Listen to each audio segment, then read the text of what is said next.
Look at this is one of those really difficult conversations that we all actually have to have.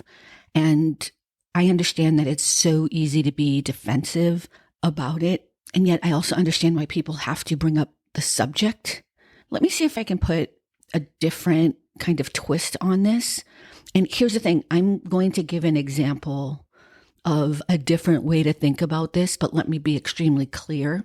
This is apples to hammers and nails, right? This is really me just going out on a limb to try to see. If you look at it from a different perspective, you won't be so triggered by it. And maybe you could find a way in to understand the conversation. Does that make sense? Okay. A couple of years ago, as many people who have known me, listened to me on my podcast, or been on the live stream, people know that a couple of years ago, I had hip surgery. For me, it was a huge, big deal.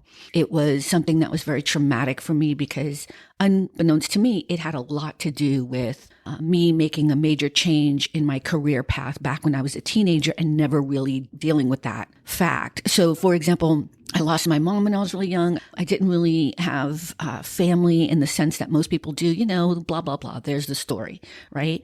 But the one thing that actually really changed the trajectory of my life was realizing I couldn't perform anymore. So during COVID, for whatever reason, I don't think it had anything to do with COVID. It was just the time period that it coincided with. My leg really, I couldn't walk anymore really well. I was crying in pain every morning. So I had to have hip surgery. Okay. So I tell you all this because the hip surgery for me was a big deal. My friends came and stayed with me and helped me. And at the beginning of this process, I had to walk with a walker, right? This is a very normal thing. I think I walked with a walker for about a week and a half until I was strong enough to use a cane. And one of my friends, Andrea, who a lot of you have met on my live stream because she's part of the crew of All About the Joy, she turned around and she actually stayed with me for the week. And then one of my other dear friends, Baata, she also cooked for me and came and helped me. And I just was really blessed with all of that. I then start using my cane on a pretty regular basis, just to walk to the grocery store, walk to, the corner and back. I was just trying to do, by the way, the grocery store is really not that far from me. And I'm not a big driver anyway. Like I walk mostly everywhere. Okay. So I was just doing these things to keep exercising. And here's kind of the nut of this whole thing. Until I started walking with a cane, I did not understand how uneven the sidewalks were. I didn't understand how too high the curbs are. When you step off the curb to walk across the street, if you are walking with a cane, or if you're in a wheelchair, or if you are in any kind of disabled situation, these things all of a sudden become so pronounced, right? They become so amazing. Even how fast the walk sign is. So if you're at a light and you're trying to cross and you're basically trying to do the best you can with a cane, you realize that it's not enough time to get from one side to the other. And yet cars are so impatient, right? People driving are so impatient. They want you to go as fast as possible because, everybody's in a rush, right? So I started to notice these things. And even though, I have my car, and even though I did have the disabled placard that I could use during that time period, because when you have a major surgery like that, you can apply to get one of those placards to let you park in the designated area for people who are physically challenged, the disabled parking areas. I chose not to use them. And it's not because I'm a goody two-shoes or whatever, but because I knew this was a temporary thing.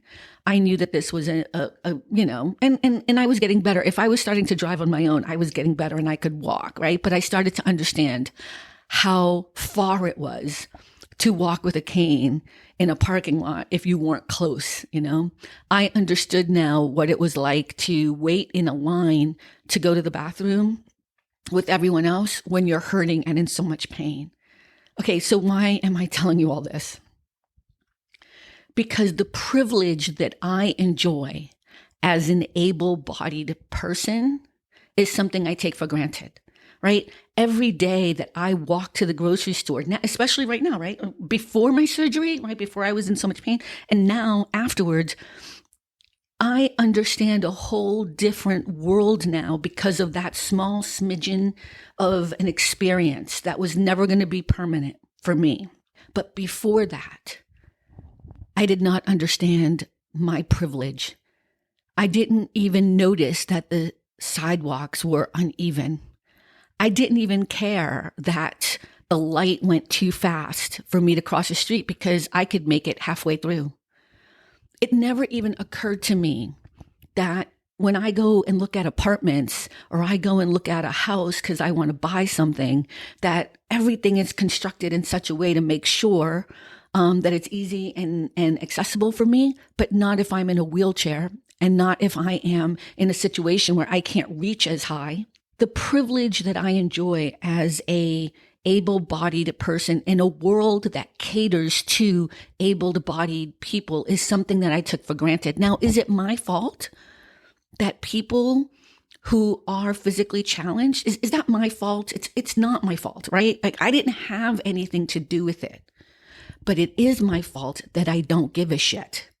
It is my fault that I continue to walk around every single day and not acknowledge the privilege that I have in my life by being someone who is continuously benefiting from a world that caters to me and my abilities.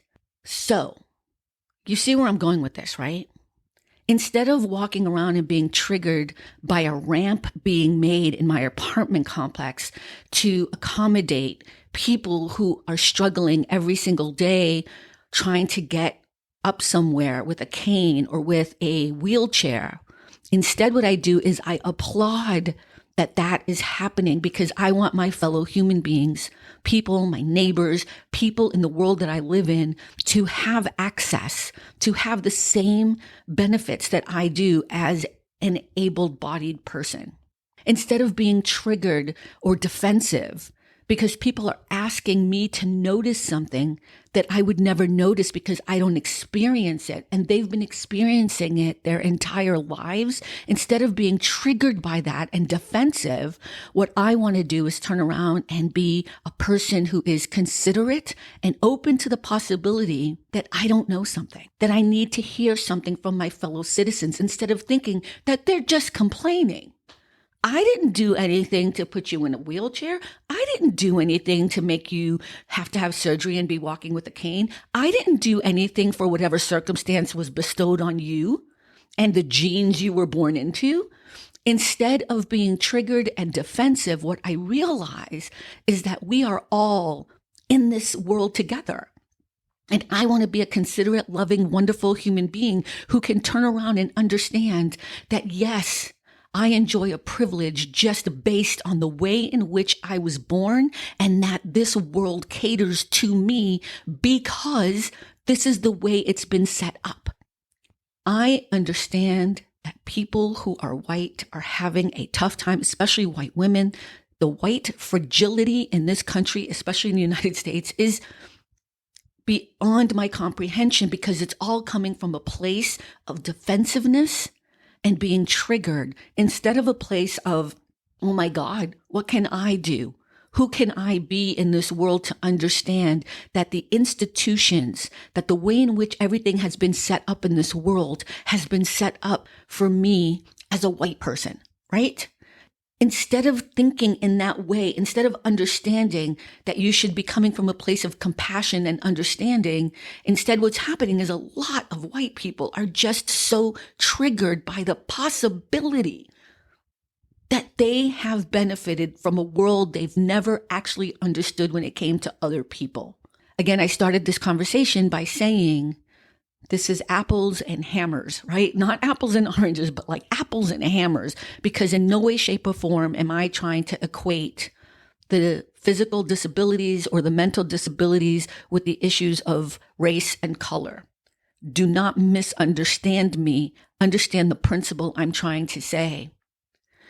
When you are a white person in the United States, and someone comes to you and tells you, and that someone is generally a person of color because people of color are tired, we are exhausted. When they come and tell you, you are benefiting from racism, you are benefiting from the institutional racism that is in this country, that you are benefiting from the privilege of being a white person, find a way to not be defensive, not get triggered, and try to find your way to an understanding.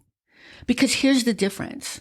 I would never in a million years equate my, I don't know what it was, 6 months of walking with a cane. I don't even think it was that long, with the trials and tribulations of people who have disabilities since birth or for the rest of their lives. I am angry that I have to use this as an example, but I am trying to find a way for people to understand what it means to be privileged. And let me tell you, I know I am privileged in this country when it comes to my physicality. I know I am extremely privileged, and I have never parked in a parking spot that was for somebody who was disabled. I have never, ever gone into a bathroom stall that was for somebody who was so I consider myself a really great person, right? No, because what's more important than doing those right things is to advocate for change, is to go deeper, is to turn around and say, you know what? This is wrong. We shouldn't have sidewalks that are not level. We should not have curbs or lights that are not appropriate for everyone to be able to cross the street in safety. But you know what? Those are even bigger issues. You know what I realize now? When I'm driving and somebody is having a hard time or is having the time they need to walk across the street, you know what I do? I wait patiently with kindness and consideration. You know what I do? When I see somebody who is struggling to go somewhere and they're trying to park and some other person has parked in their spot, I will say something to the person who's driving a Porsche. This is not to diss all Porsche people, but it did happen. So like to turn around, I will go up to that Porsche person and say, how dare you park in this spot? This does not belong to you. This is not for you. Advocating for what is right is who we are as human beings to each other when we want a real community. And I keep saying this, we have lost the ability to be considerate and compassionate of one another.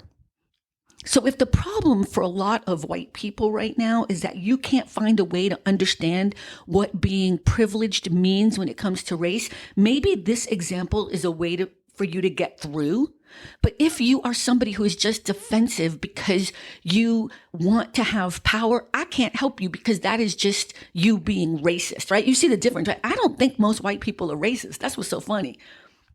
I think a lot of white people behave in racist ways because they don't understand.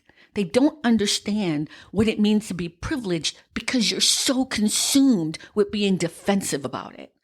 Does that make sense? Like, that's the problem right now with this whole white fragility thing. And I know that's also a triggering phrase, but it really is that. It's getting so triggered by trying to learn our history.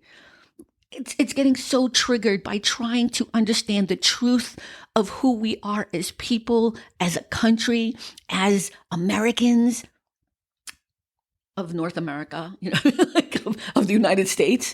I just feel like it's so important for us to get back to the basics of who we are as individuals. Okay. And look, I'm Latina, right? So on top of it all, it gets even more complex when it's like we are Black people, we are people of color, we are people that have all of these different ancestries and African beautiful cultural ties.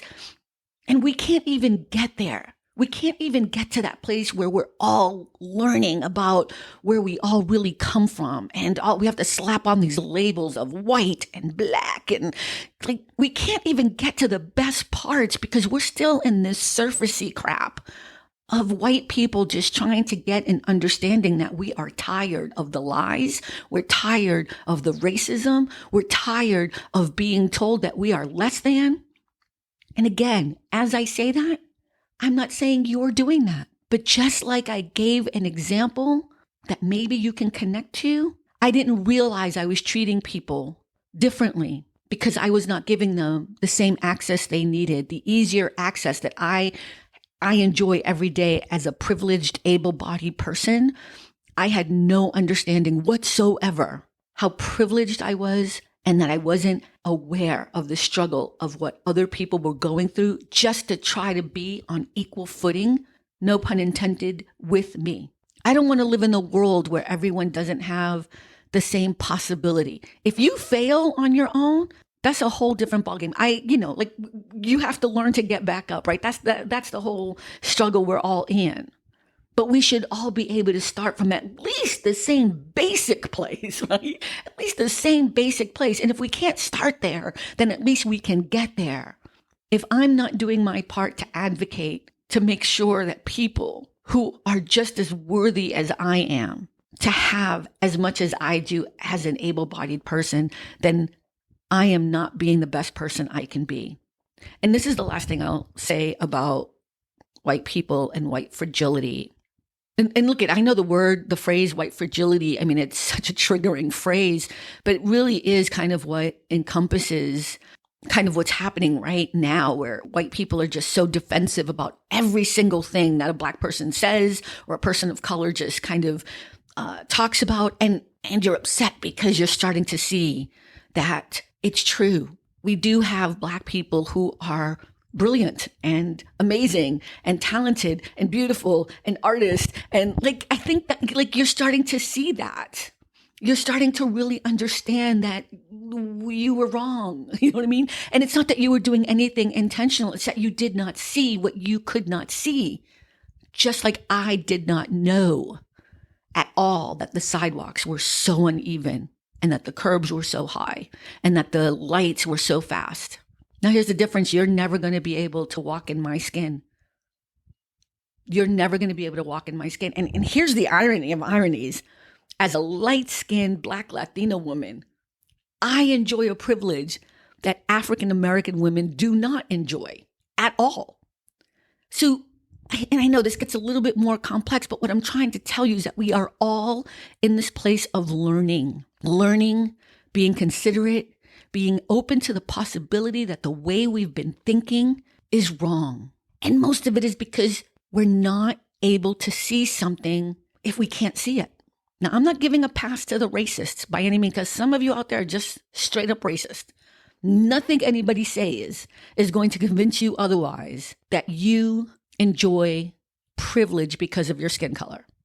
But for everyone else who has been having a hard time understanding what that means, I hope that explanation helps a little bit.